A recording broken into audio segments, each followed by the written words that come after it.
सातिवीच्या साईडला एक मंदिर आहे, तुंगारेश्वर महादेव मंदिर. हा पर्वत चालू होतो पारुलगाव, कारण की येथे जे मंदिर आहे ते पारुलगावच्या ग्रामपंचायतमध्ये येते.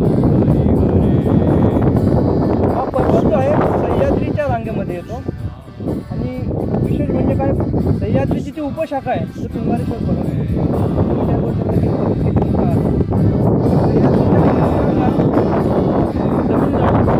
कन्याकुमारीपासून चालणार आहे. कन्याकुमारी, कर्नाटक, केरळ, गोवा, महाराष्ट्र आणि गुजरात इथपर्यंत त्याच्या पर्वतरांगा पसरलेल्या आहेत.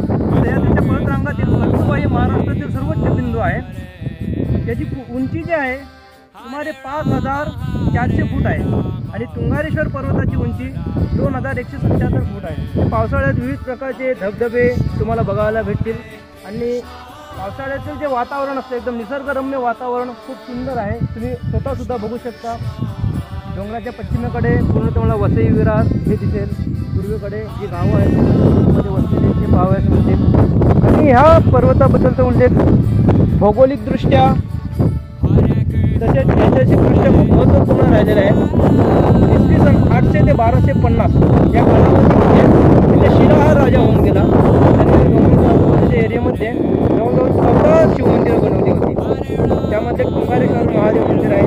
ते पारुलगावात जवळजवळ 3-4 मंदिरं आहे, शिवमंदिर आहे. तसंच आपण इतिहासात बघू शकतो की या जंगलातून एक छोटा आड रस्ता आहे. श्री बाजीराव यांचे भाऊ शिवाजी अप्पासुद्धा ह्याच रस्त्याने वसईवर त्यांनी कूच केली होती. वसईचा किल्ला होता तो त्यांनी जिंकला होता, कारण की वसईमध्ये पोर्तुगीजांचं राज्य होतं आणि पोर्तुगीजांनी खूप धर्मांतरण तिकडे चालवलं होतं. आबाल वृद्धांवर अत्याचार चालवले होते.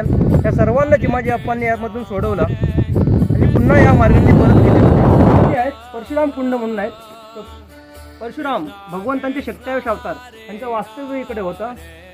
आणि तसंच इथं 7 किलोमीटर मंदाग्नी पर्वत आहे. मंदाग्नी म्हणजे मंद अग्नीचे झरे म्हणजे काय, तर तिथे गरम पाण्याचे झरे आहेत त्या पर्वतावर. त्या पर्वताच्या पूर्व साईडला एक मंदिर आहे परशुरामांचं. तिथे परशुराम राहत होते. गुंजकाठी म्हणून ते गावं आहेत. आणि वज्रेश्वरी देवीची ते सेवा पण करायचे. वज्रेश्वरी म्हणजे माता पार्वती जी शिवजींची पत्नी.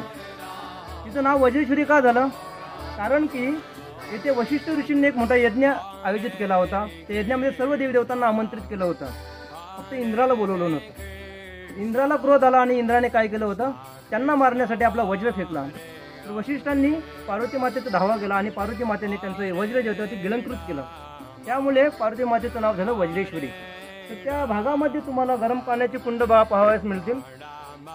आणि परशुराम इकडे सुद्धा राहत होते तुंगारेश्वर पर्वत. आणि ही जी भूमी आहे कोकण पट्टा, गुजरात, महाराष्ट्र, गोवा, कर्नाटक, केरळ, तमिळनाडू या भागात जो पूर्ण समुद्र किनारा जो आहे, ही भूमी परशुरामांनी समुद्रातून बाहेर काढलेली. का बाहेर काढली, कारण परशुरामांनी 21 वेळा पृथ्वी निक्षत्रिय केली आणि ती जिंकली होती पूर्ण. ती पूर्ण पृथ्वी त्यांनी काय केली, ती पूर्ण भूभाग ब्राह्मणांना दान केला. मग परशुरामांना राहण्यासाठी जागा नव्हती, मग त्यांनी ती समुद्रातून जागा बाहेर काढली. म्हणून देवभूमी किंवा परशुराम भूमी सुद्धा म्हटलं जातं. अरे